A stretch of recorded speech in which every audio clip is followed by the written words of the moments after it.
So Gavin McInnes is the next on the list. He's been taken down by YouTube for apparently multiple copyright violations, or at least that's what they say. Now, he's been kicked off pretty much everything now. He was banned off Facebook, he was banned off Twitter, that was quite a while back. He's been banned off PayPal and Amazon. Amazon, I've never even heard of someone getting banned off Amazon. He's been kicked off pretty much everything, and now he's kicked off YouTube. And they say it's for copyright violations. Now, remember, it is possible that it is copyright. He violated copyright. He has a show he might show clips. He might have been a little bit, or not very careful with copyright violations. It seems they were the 3 strikes. He didn't address the first 2, and now the 3rd one's out. That could have been what happened. But the issue is, we know YouTube has been kicking off people for politics, like specifically for that, for hate speech violations and that. We know they've been doing that. So on the one hand, it's like, if they were going to do that, they probably would have come out and just said, yeah, violates terms of service for hate speech, but they said copyright. So I think it's plausible either way. But the fact that YouTube has such a shady history with finding reasons to ban people at weird times means that we can't really trust them when it comes to copyright violations. So it's something where they've kind of dug their own grave here, to the point where I can't believe them, because they've been so untrustworthy before that who knows if this is actually for copyright reasons. Now, this happens to come right after he's no longer working with CRTV. And if you don't know CRTV, it's like a conservative television site based off of Conservative Review, and I think Mark Levin was the one that started it, or at least it used to be called Levin TV.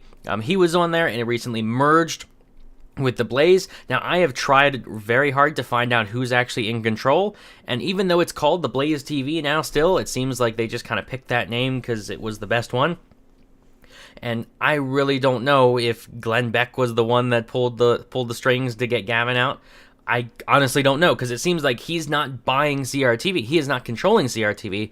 It seems like it was a pretty equal merger, considering his company wasn't really doing that well. So the fact that it's a merger means that I don't think he had enough leverage as an individual to do it.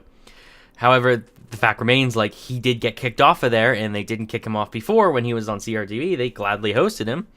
And in fact, now, like, it just so happens that, hey, they merged and now he's gone. Now all of a sudden he's gone. So that's pretty much it for platforms. Like, Gavin McInnes is pretty much out of here. And as for being far right, I don't listen to his show very regularly. I've only seen clips here and there, various interviews here and there. The guy does not seem at all far right. The guy does not seem like white nationalist or anything. That does not seem to be true at all. The guy does a bit of I don't even know if you can call it satire or not, but he does a lot. He's very goofy, I guess you can say, provocateur. But I don't see anything that links him to like far right views or anything. I think that's just blowing things out of proportion. And anyone that says for sure that he's far right, I consider that slander, unless they found some like definite evidence of it that I haven't seen. But yeah, so he's gone. He's gone from pretty much everything. At this point, I imagine he's going to look for another show on some other network, like a Compound Media thing maybe, or a Gas Digital Network, something like that, because he's off YouTube. All I can say is if you're looking for him, search BitChute.com. I don't know, I haven't seen him on there, but if he's going to be anywhere, that seems to be the next place for him to go, is BitChute.com, because they're like basically a YouTube alternative. But keep an eye out. That's, as far as I know, he's pretty much vanished off the face of the earth when it comes to social media platforms. But yeah, this is just another person taken off, and it's still becoming increasingly terrifying, because they seem to be upping it to the point where, like, how many videos have I done on this in the past 6 months or so? I've done Alex Jones. I've done, I think, 2 Alex Jones videos, because he was taken off like a bunch of places at once, and then another few places. There was Robert Spencer off of PayPal, BitChute, and Gab has been taken down off of PayPal, Patreon.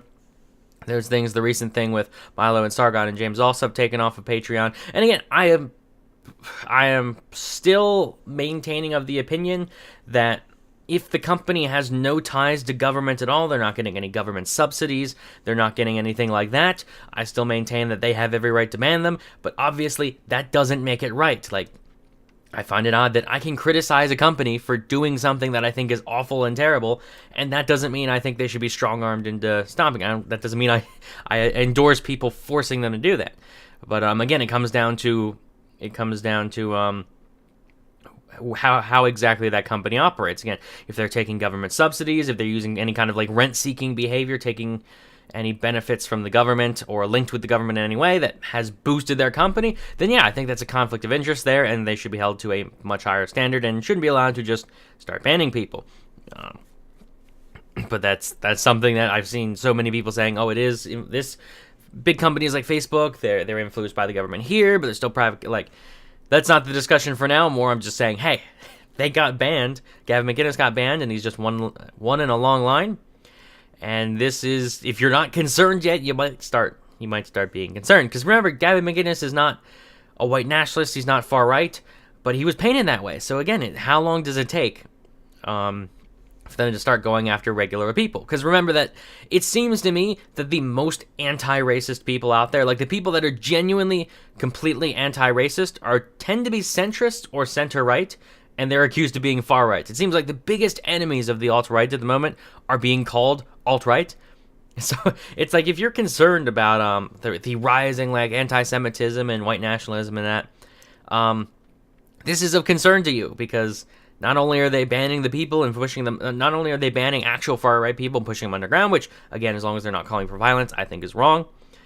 This is still a concern, because they're pushing pretty much everyone that's right of center-left at the moment off these platforms. And honestly, it's quite disappointing to see that Gavin McInnes was taken off the Blaze, considering YouTube was really his only platform left at that time. So it's like, now what? Are they going to bring him back? Like, I would request that they bring him back, because there's nowhere else for him to go. Like, if you know of his plans, like where he wants to go, just keep an eye on BitChute is what I would say. I think that's the next place for him is BitChute.com. But yeah, let me know what you think in the comments. Like the video if you enjoyed, subscribe for more, and thanks for watching.